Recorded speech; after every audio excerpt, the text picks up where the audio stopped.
Bonjour à tous, je vais vous montrer comment changer une bague ABS sur une Mégane 1.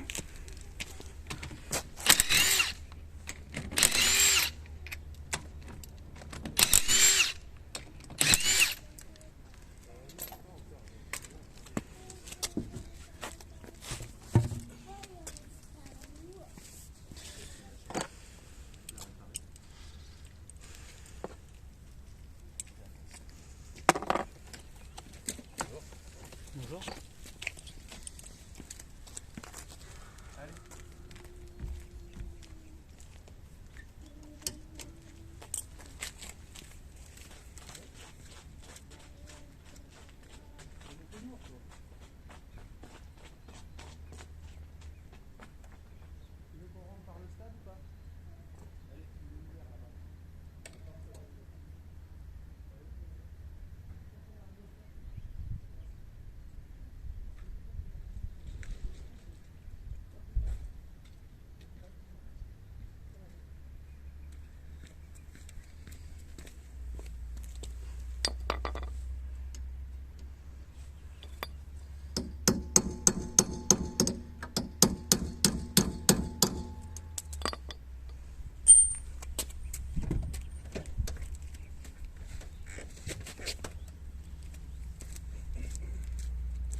Quand vous faites ça, vous faites attention au roulement.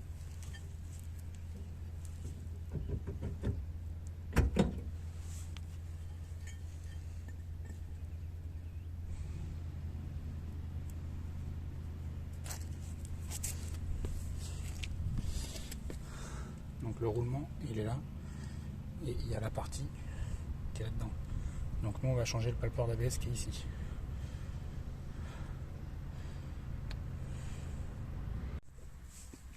Donc là en fait là c'est pour changer le palpeur d'ABS que j'ai démonté le tambour. Donc le palpeur d'ABS j'ai dû l'entamer à cause avec la disqueuse parce que j'arrivais pas du tout à l'enlever. Même avec un arrache,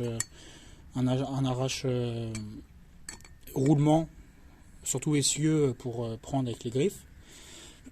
Donc bah moi en fait je l'ai juste un peu bouffé, je l'ai bouffé et après en fait bah j'ai tapé ici là. Et hop, en fait ici, bah, ça s'est cassé tout seul. Donc voilà. Donc quand vous avez enlevé le palpeur ABS que je vous ai montré comme ça, ça c'est le palpeur neuf. Donc le palpeur neuf, faut pas le mettre à l'envers. Parce que vous voyez, il est fait exprès là, ici, comme ça. Ici, il est un peu plus bas que là. Donc le palpeur ABS, il va se mettre plutôt dans ce sens-là. dans ce sens-là. Parce que si vous le mettez dans ce sens-là, et ben, en fait, il va taper contre le tambour, contre les freins. Et là, si vous le mettez dans ce sens-là, bah, ça va bien fonctionner. Donc, on le met comme ça. On tape légèrement au marteau. Comme ça, tout autour.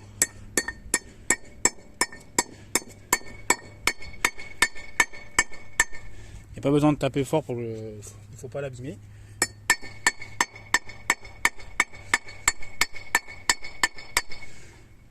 Voilà. On vérifie bien si tout autour on l'a bien plaqué. Et après, quand vous l'avez bien mis, et ben, on le réinstalle. On réinstalle. Bien sûr, il faut bien faire gaffe au roulement. Tout ce qui est le système de roulement, il faut faire super attention à ça.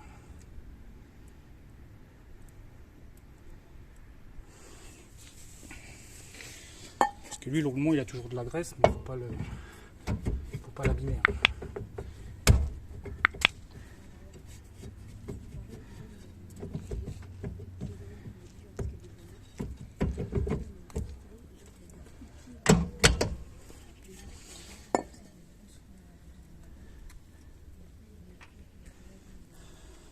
Donc je vous conseille carrément de prendre le roulement qui est là et de le remettre carrément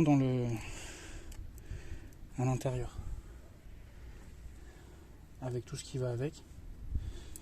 Hop, vous remettez tout à l'intérieur. Alors c'est plein de graisse. Et après,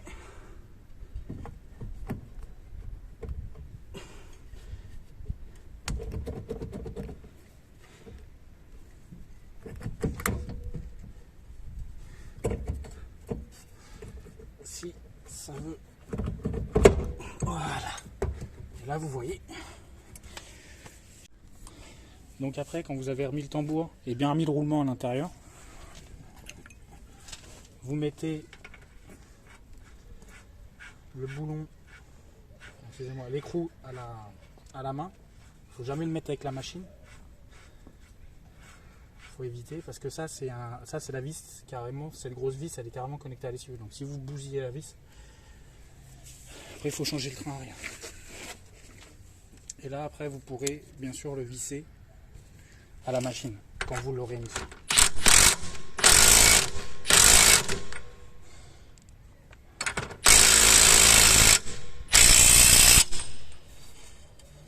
Donc il faut bien le visser. Ça sert à rien de forcer comme un ouf, sinon ça peut casser. Vous pouvez casser le boulon, l'écrou, vous pouvez tout casser.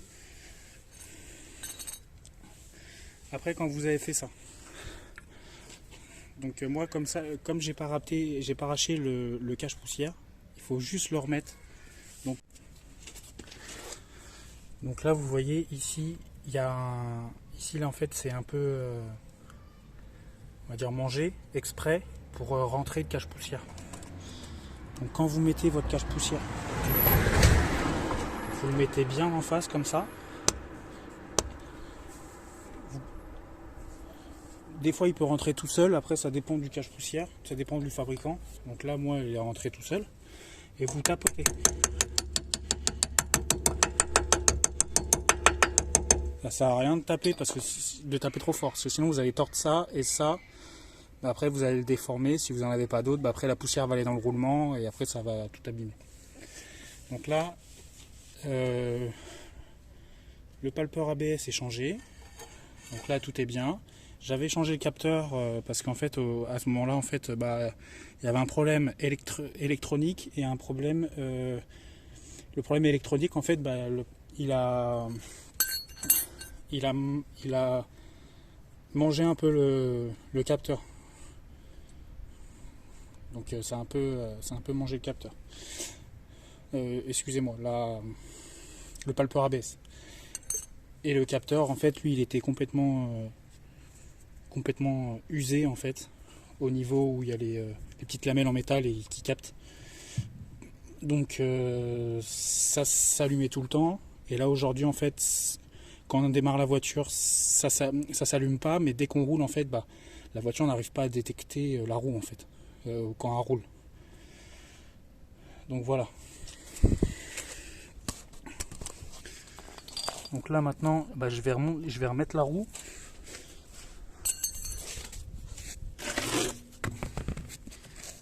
Donc quand vous remettez la roue, je vous conseille de mettre les trous comme ça, les 4 trous ou les 5 trous ou les 6 trous. Ça dépend combien de trous vous avez dessus. Droit comme ça vous mettez la roue droit aussi comme ça. Et après, comme ça vous l'enclenchez et vous essayez de mettre ça en face. Quand vous mettez les vis de roue, il ne faut pas les mettre avec une machine. Si vous mettez ça avec une machine, vous allez casser le moyeu. Donc là c'est pas le moyeu, là c'est le tambour, donc il faudra changer le tambour. Donc après vous vissez les roues à la main. Donc moi je vous conseille toujours une vis, on la met à la main ou en écrou ou en boulon, n'importe quoi. On le met à la main et après on le visse. S'il faut à la machine. Parce que sinon les pas de vis ils sont morts. Donc là vous voyez un peu la roue elle est pas très droite, mais ça c'est pas grave, elle va se mettre avec les vis, c'est les vis qui vont la mettre.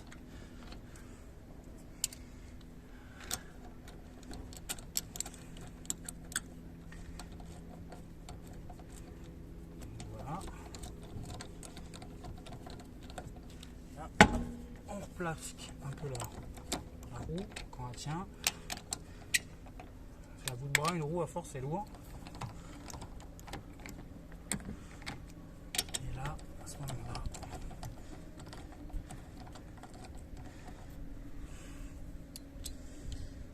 À ce moment-là, vous pourrez prendre soit une clé dynamo ou quoi, enfin n'importe quoi pour la serrer. Donc moi, comme c'est une déboulonneuse électrique, c'est fiable quand la batterie est 100% chargée, mais dès que la batterie dépasse 50, elle descend à 50%, obligatoirement, si elle vous dit un couple, elle ne va pas le mettre au couple en fait. Ça va être un peu plus bas. Donc il faut toujours contrôler après avec une clé dynamométrique. Et on serre en croix.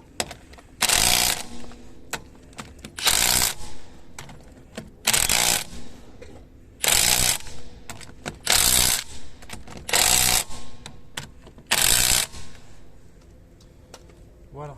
Après, quand vous allez mettre le cache, donc moi celle-là c'est Renault. Là vous avez vu ici, il y a un petit trou. Sur la roue c'est pareil.